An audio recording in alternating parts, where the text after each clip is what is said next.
12 canned foods are getting more expensive right now, and most people have not even noticed yet. Not the kind where you walk into the supermarket and suddenly everything costs twice as much overnight. It is much more subtle than that. Smaller cans, fewer sales, a few brands disappearing. Then one day, you realize the item you always bought is no longer at the old price. I checked government data, trade reports, and food industry numbers. The result is very clear. All 12 of these foods are being pressured at the same time by metal costs, transportation, import tariffs, droughts, seafood inflation, and global supply chains. The most interesting part is that most of them are foods people assume will always be available. Today, we are going through all 12 items, and the first one sounds almost like a joke until you look at the real data behind it. 12. Canned soup. Canned soup is one of those foods people assume will always stay on the shelf. No one really stockpiles soup. It sits in the quietest section of the supermarket, surrounded by dozens of flavors that all look nearly the same, and most people only grab a can when they are too tired to cook. That invisibility is exactly what makes it worth paying attention to. The items nobody notices are often the first ones that start changing. This is what is actually happening. The producer price index for canned soup and stew in the US has climbed to its highest level in years. At the same time, tariffs on tin plate steel used to make cans continue to be pushed higher, with many import tariff rates now around the 50% level. And here is the connection to this entire list. The can itself accounts for about 1/3 of the wholesale cost of many canned products. When that cost rises sharply, retailers can no longer keep the entire soup aisle the same. And the soup aisle is one of the areas with the most low-margin SKUs in the supermarket. Too many flavors, too many sizes, too many slow-moving product lines. When retailers start protecting profit margins, they do not remove the entire soup shelf at once. That is not how this happens. First, there are fewer choices, then smaller cans. Then family-size cans begin to disappear. Then formulas change. Less protein, more water, higher sodium. Most customers only feel that this item no longer tastes like it used to, without really seeing the pattern behind it. A can of condensed chicken noodle soup usually contains about 180 to 240 calories per serving, along with sodium and liquid that can help the body recover more easily after exhausting days. Lentil soup or bean soup can provide 10 to 15 grams of protein and enough fiber to keep you feeling full much longer than many expensive snacks today. Cream soups play a completely different role, adding fat, softness, and the feeling of a real meal to rice, pasta, or leftovers. Not glamorous, just useful. And in some situations, that matters more than most people think. There is one thing many people do not notice about canned soup. Older adults do not only store food for days when food is scarce. They store it for days when the body no longer wants to stand in the kitchen for too long. That is why soup always sells strongly after storms and during difficult economic periods. Not because it is perfect, but because it is easy. Easy to open, easy to heat, easy to eat, less cleanup. If you buy it, pay attention to condensed soup, lentil soup, and full-size cans first. Slow-selling flavors with low profit margins are often the first things cut from the distribution system when steel costs and transportation enter a summer repricing phase. And once a retailer removes a flavor from the distribution system, it usually does not come back as quickly as most people think. Do you still think canned soup is worth buying? 11. Canned corned beef. Canned corned beef is one of those items many people see and then pass by. It is not as modern as canned chicken breast, not as light as tuna, and does not carry the healthy feeling of the protein foods being advertised everywhere. To many people, it is just an old-fashioned, salty, strong-smelling can of meat sitting in a corner of the shelf. And that is exactly what makes this item worth paying attention to. Long before people talked about preppers, canned corned beef appeared during periods when people truly had to live through scarcity. Working-class families in Britain once used it when fresh meat was not always in the budget. Armies used it because it could handle transportation, withstand time, and did not need a complete kitchen to become a meal. During World War II, cans of meat like this did not exist to make anyone excited to eat. They existed because they delivered protein to places where fresh food was no longer certain. Now, the reason it is worth noticing is not only in history, it is right in the current price structure. Beef and veal prices in the US were up more than 12% year over year in early 2026. That is the key number, because it does not only hit steak or ground beef. It pulls the entire beef protein category with it, including canned beef. When cattle herds shrink, feed costs rise, meat processing labor becomes more expensive, transportation increases, and steel cans also become more costly. A product once seen as cheap and old-fashioned starts to no longer be as cheap as before. This is the part many people do not see. Canned corned beef does not need to sell well to come under pressure. It only needs to sit in a category where input costs are rising, but profit margins are low. When retailers have to choose shelf space for faster-moving products, slow-selling cans of meat are the first to get reduced. But inside that overlooked can is something very practical. A serving of about 3 ounces often has more than 200 calories, dense protein, along with B12, iron and zinc, micronutrients that are very hard to keep enough of when fresh meat starts getting expensive. Not luxurious, not refined, but durable. A can of corned beef can go with rice, potatoes, beans, bread, or soup. It does not need a freezer, does not need thawing, and does not need planning from the night before. And that is why this item has lasted so long. Not because it is well advertised, but because when protein becomes expensive, old-fashioned foods like this often come back before the crowd realizes it. 10. Canned Vienna sausages. Maybe you just rolled your eyes when you heard this item. Most people do. Vienna sausages are the kind of food treated like a joke in the canned aisle. Cheap, salty, soft, highly processed, and almost no one wants to admit they actually buy them. But that reaction is exactly what makes this item worth noticing. Because products that are looked down on are often not protected when the retail system starts tightening. The issue is not that Vienna sausages suddenly become valuable because of the meat inside. The issue is the can, transportation, and shelf space. With low-cost products, profit margins are very thin. A can only works when everything behind it is also cheap. Cheap metal, cheap transportation, cheap labor, cheap shelf space. When packaging and logistics costs rise, retailers will prioritize faster-moving items first: tuna, soup, beans, chili. But those small cans of sausages sitting on the bottom shelf, selling slowly and creating little customer pull, are very easy to reduce. This usually does not happen loudly. First, there are fewer brands, then fewer promotions. Then the store brand goes up by a few dozen cents. Finally, you realize the item that used to always be there is no longer as easy to find as before. The irony is that inside that overlooked can, there is still a very straightforward value.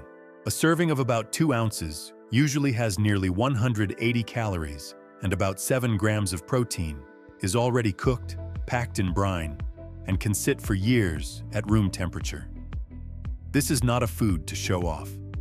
It is also not a superfood. It is just a small, cheap, salty can with more energy than it looks, and it can be eaten immediately when other options require more effort. If you buy it, look at the store brand first. But remember, when the can becomes more expensive than the profit margin the product creates, the items people laugh at the most are sometimes the first ones to leave the shelf. Would you eat this with rice, bread, or crackers? 9. Canned salmon.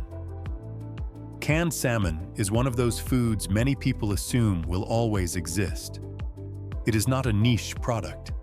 It is not sitting on the bottom shelf like Vienna sausages. It has been one of the symbols of good protein in the American pantry for decades.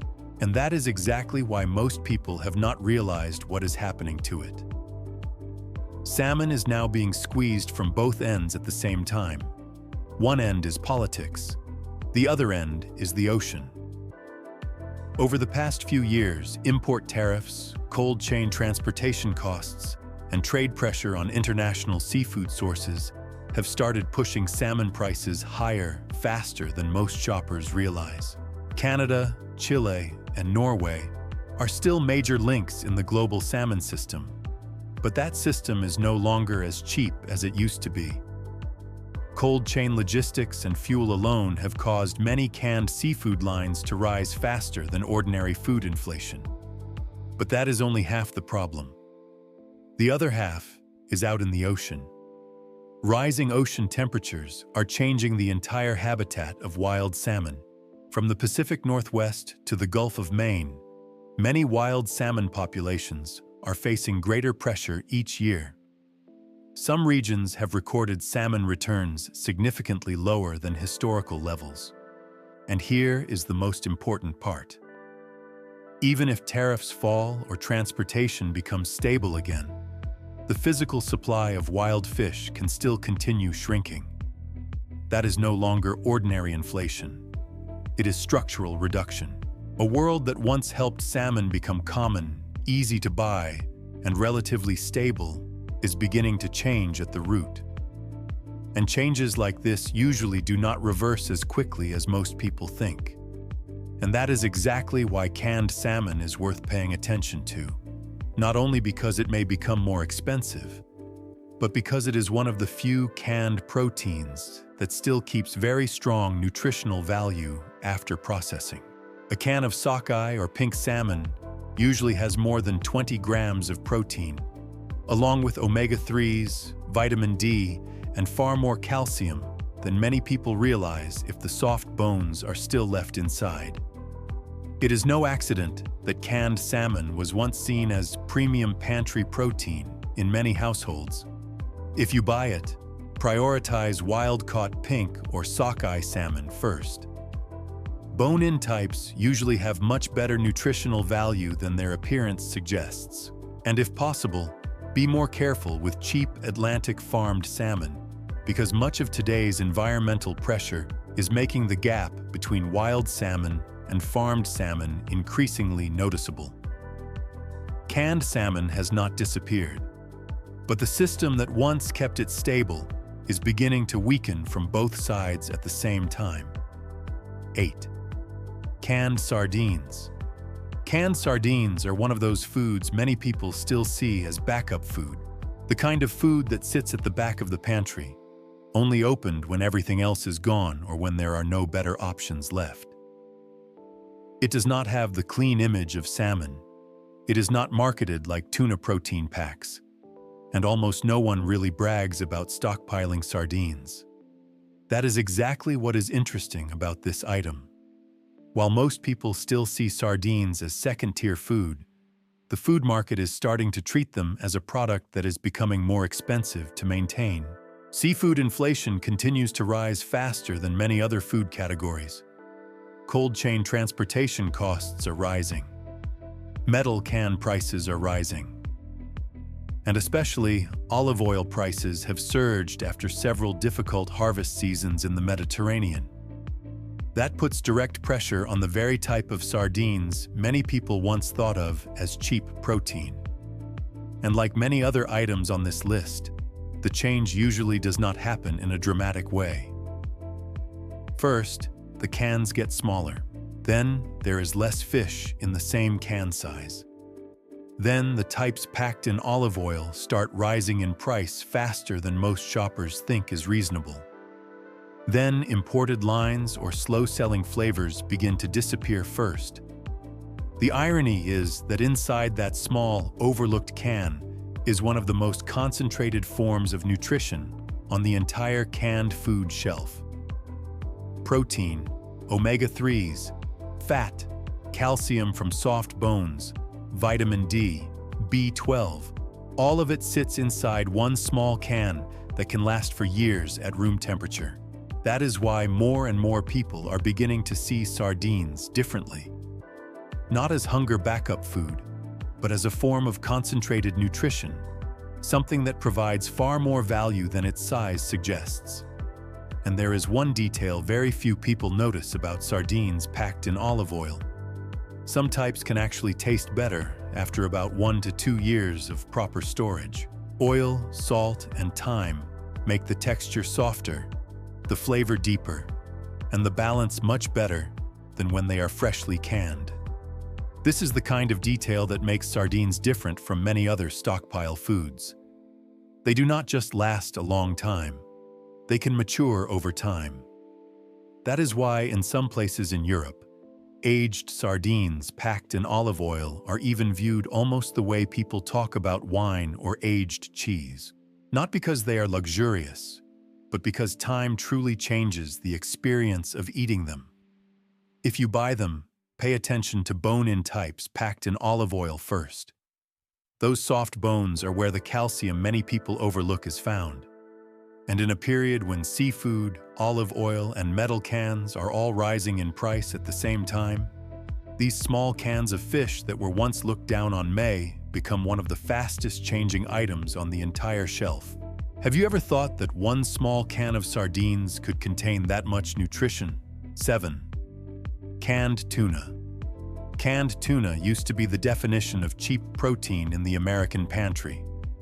A low-priced can of tuna was easy to buy, lasted a long time, and once opened, could be mixed with mayo, put into a sandwich, eaten with crackers, or turned into a simple lunch in just a few minutes. In many households, tuna was not a special item. It was something that was always available, always sitting somewhere at the back of the kitchen shelf, as if its price would stay still forever. But that low price was never natural. It was supported by a massive global system, international fish supply, low-cost processing plants in Southeast Asia, ocean freight, cheap aluminum cans, cheap labor, and a retail chain large enough to push prices as low as possible.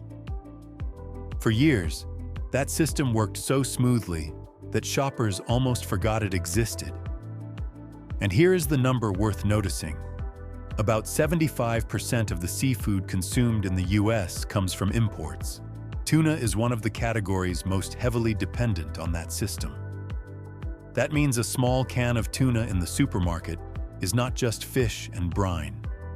It is the result of international fishing, refrigerated containers, Asian factories, aluminum, fuel, tariffs, and global logistics, all working at the right time. Now every link in that system is becoming more expensive. Seafood costs are rising.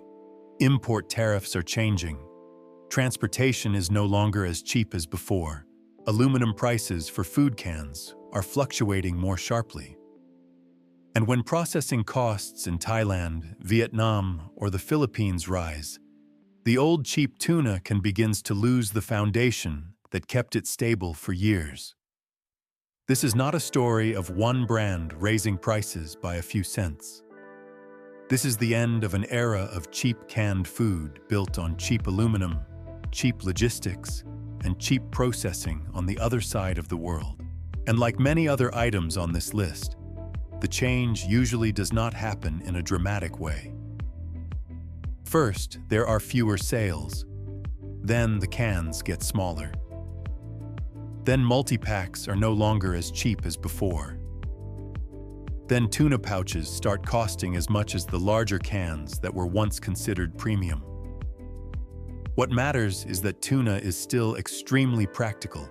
It is still one of the most convenient proteins to keep in the pantry. High in protein, requiring little preparation, easy to combine, and no cooking needed during a power outage or when the body is too tired to stand in the kitchen. If storing it long-term, water-packed tuna is usually the more stable and flexible choice because it is easier to use in many dishes and loses less quality over time. Tuna pouches are convenient, but for a long-term pantry, metal cans are still much more reliable. If you find a good price, buy by the case instead of individual cans. Write the purchase date directly on the can lid and rotate the older cans out first.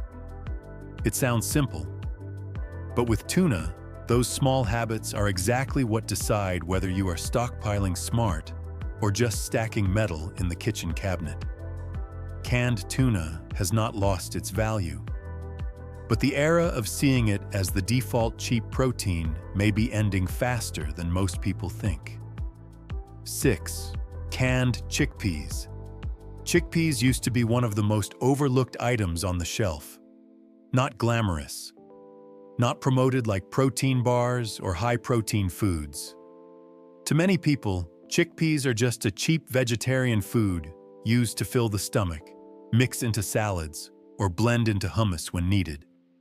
But the interesting thing is that when the food system starts coming under pressure, overlooked items like this often come back very quickly. Global chickpea prices are being pulled from several sides at once.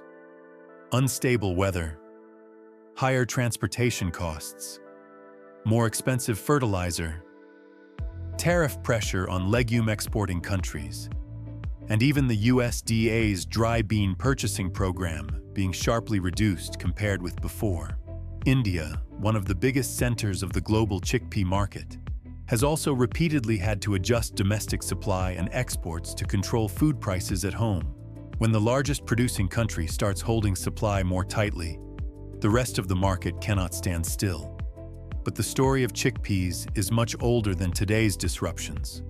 Legumes fed people for thousands of years before electricity, refrigerators, or protein shakes existed. Chickpeas appeared in the diets of many ancient civilizations more than 7,500 years ago. Not because they were trendy, but because they were reliable. Easy to grow, easy to store, rich in energy, high in fiber, containing protein, and durable enough to become a food foundation for entire communities over long periods. When meat, fish, and dairy start becoming more expensive, the old role of legumes returns. A can of chickpeas does not feel as powerful as a can of meat, but it can do something many more expensive foods cannot. Stretch a meal.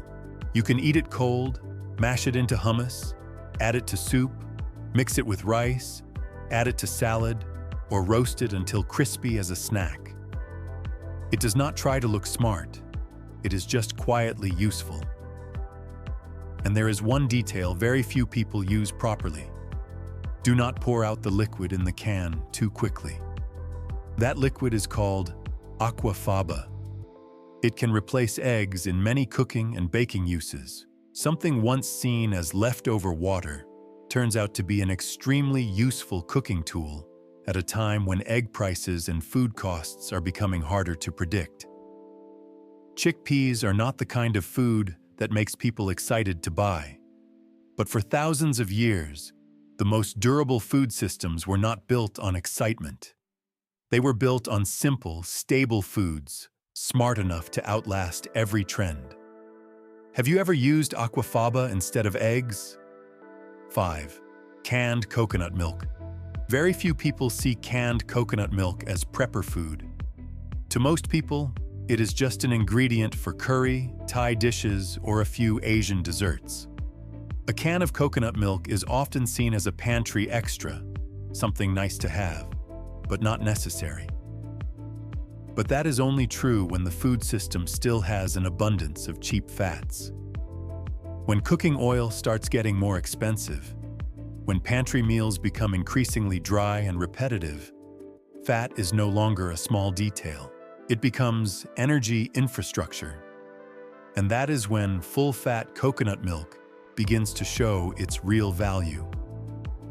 A 13.5-ounce can of full-fat coconut milk can contain around 600 to 700 calories. That number is worth paying attention to, because it can turn plain white rice into a more energy-dense meal, make soup less bland, make oats easier to eat, or add richness to beans, curry, shakes, and pantry meals that can easily start to feel like you are just eating to get by. The fat in coconut milk, especially MCT fats, helps create a steadier feeling of fullness than many people realize. More importantly, it makes the pantry feel less poor in texture and comfort. That is something many people only understand after a few weeks of eating dry food, canned food, or meals that lack real fat.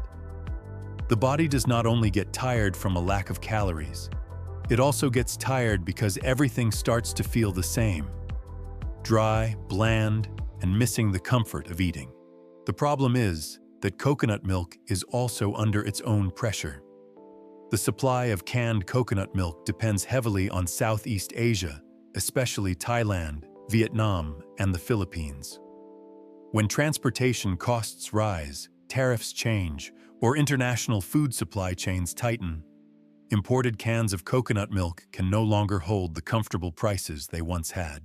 And because coconut milk is not seen as an essential item like rice, cooking oil, or pasta, many retail systems may cut slow-selling SKUs to save shelf space. That is why some good-quality coconut milk products are starting to become harder to find than many people think. If buying it to stockpile, prioritize full-fat coconut milk in metal cans. Do not choose the light version if your goal is energy and fullness. And if possible, avoid carton coconut milk, because most of it is just a diluted version for coffee or cereal, not the kind rich enough to truly change a pantry meal. Coconut milk is not an item that draws much attention, but sometimes the things that make meals less dry are exactly what keep people steady the longest. 4. Unsweetened evaporated milk. Unsweetened evaporated milk is one of those items many people think belongs only to old recipes. The kind of milk sitting at the back of a grandmother's kitchen cabinet, used for coffee, baking, or a few winter soups. It does not have the image of survival food, and that is exactly why many people underestimate its real role. What is worth noting is that evaporated milk is now being squeezed from two sides at once. One side is dairy, the other side is the can. Dairy costs in the US continue to face pressure from animal feed, labor, production energy, and transportation. Shelf-stable products like evaporated milk also depend on processing, concentration, and canning, meaning not only is the ingredient inside becoming more expensive, but the metal can outside is no longer as cheap as before. And the irony is that old-fashioned items like this are often far more useful than they look. A can of evaporated milk can go into morning coffee, hot soup, mashed potatoes, casserole, pasta sauce, or baking. It adds richness, softness, and a fuller feeling to pantry meals that can easily become dry and bland after many days of repetition. That is why this item appeared so often in Depression-era kitchens. Not because it was luxurious, because it was practical. There is one very important detail many people still confuse. Evaporated milk is not condensed milk. Condensed milk contains a lot of sugar and is more suitable for desserts. Evaporated milk is unsweetened, so it is much more flexible for everyday cooking. And if you are buying it to stockpile, full fat is always more valuable than fat-free. When the pantry starts lacking meat, oil, or real fat, that creaminess is exactly what helps meals still feel comfortable and more energy sufficient. One small can may not feel impressive, but it can keep many meals working. That is the kind of food that never truly disappears from kitchens that think long-term. Unsweetened evaporated milk. Do you still keep evaporated milk in your pantry? 3. Canned tomatoes. Canned tomatoes are one of those items many people almost never think about when shopping. They are always there, cheap, easy to use. Found in pasta sauce, chili, soup, and many other pantry meals. In many kitchens, canned tomatoes feel more like a base ingredient than something that needs to be stored intentionally. But behind one can of tomatoes are more systems than most people realize. It needs water, it needs diesel, it needs long-distance logistics, it needs steel cans, and most importantly, it depends on large, concentrated farming regions like California, where most of America's processing tomatoes are produced. When drought lasts longer, water prices rise. When diesel rises, the entire transportation chain gets pulled with it. Because tomatoes are a truck-intensive food, needing to move in large volumes over long distances, logistics costs affect them much more than many people imagine.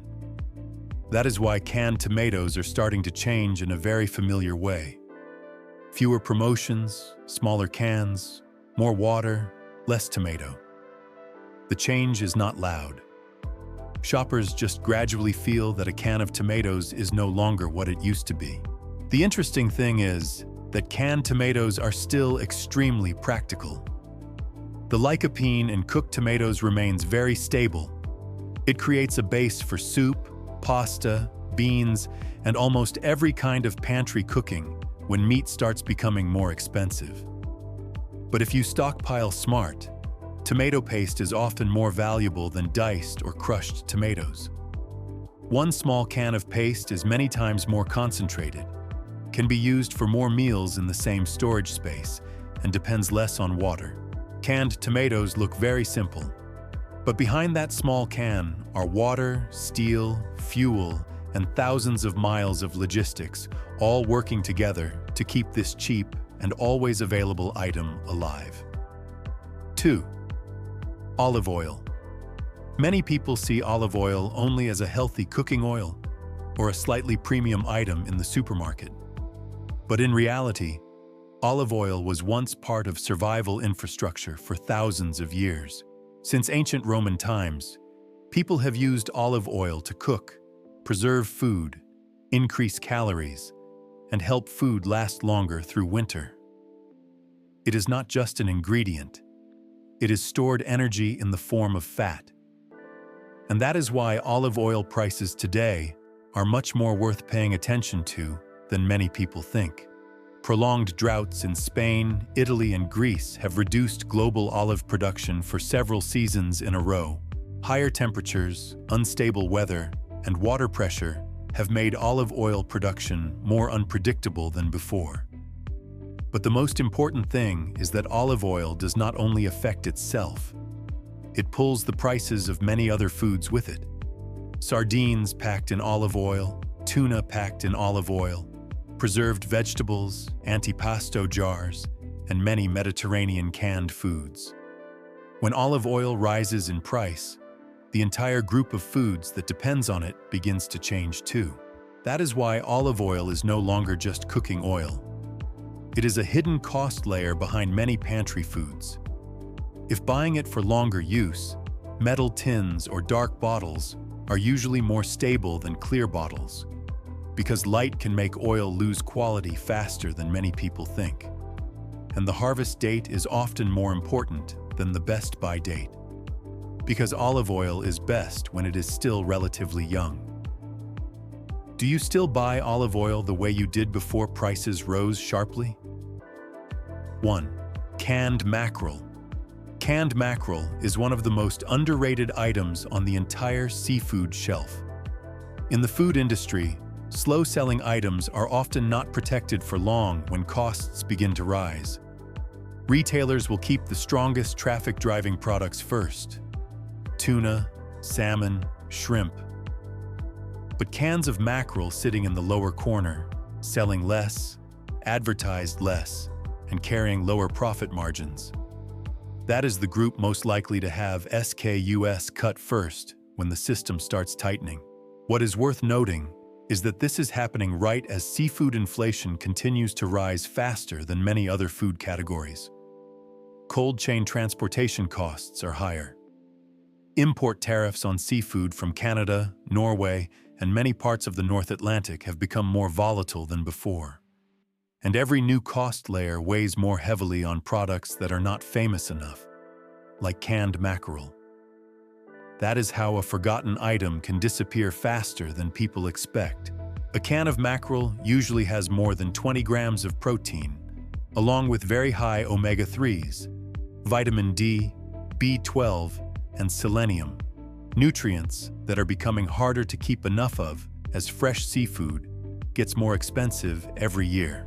Some types of canned mackerel even have omega-3 levels equal to or higher than many canned salmon products that cost more. This is not the kind of clean-looking nutrition used for online advertising. This is heavy nutrition, dense, fatty, stable, and extremely practical when a pantry has to feed real people, not just serve a pretty image of eating. If you buy it to stockpile, prioritize the type packed in brine first instead of tomato sauce. Brine is usually more stable over time, more flexible for cooking, and does not hide the true quality of the fish. Mackerel is not an item that makes people excited to put it in the cart. But in many difficult periods, the items forgotten the longest are sometimes the ones with the highest real value. This is a story about water, fuel, metal, transportation, climate, and a global food system that has become more fragile after years of operating under too much strain. The interesting thing is that the most durable pantries are often not built on glamour. They are built on simple, stable foods practical enough to work when everything else starts becoming more expensive or harder to find. Preparing is not panic. Preparing is giving yourself more options before the rest of the market realizes everything has already changed.